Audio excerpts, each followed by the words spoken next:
My husband, Max, was really a wonderful man. He was funny, he was delightful, he was charming, and he was a real rascal.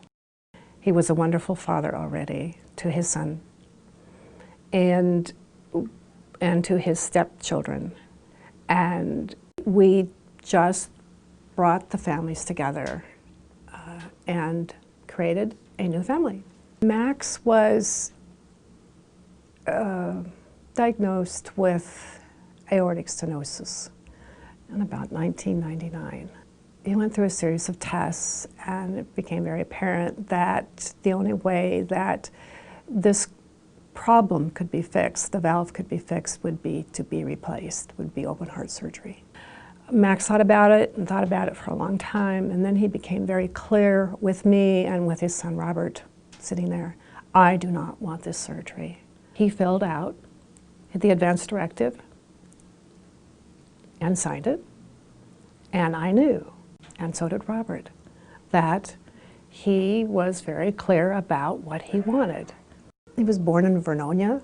He was a man of nature. He just wanted things to be natural and to go the way that he determined that they should go, instead of tubes and, you know, even though he loved technology, especially biotechs, you know, in his work, he knew what he wanted for himself.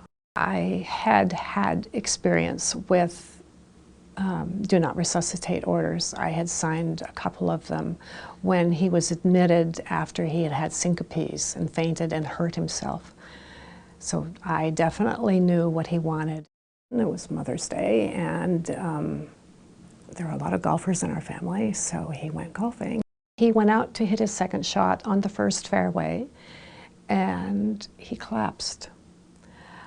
I wasn't there, but I was called immediately and was driven over. The EMTs blocked my view of him as I approached, and they asked me if I was his wife, and I said, yes, I am. And they said, we have not been able to get any vital signs for 15 minutes. And at that point, I said, please stop, stop, please stop. My husband did not want this.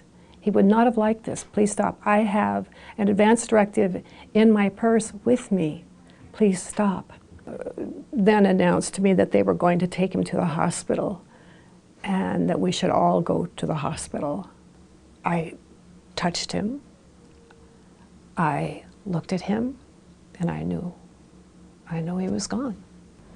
But I knew that as they continued to work on him, that he would not have wanted it at all. He would have hated it. Emergency medical personnel have no choice. For people who are as sick as Max and who have strong feelings about what they want and don't want, advance directives are not enough. They need to be turned into action with medical orders, orders that say, do not resuscitate and no intensive care.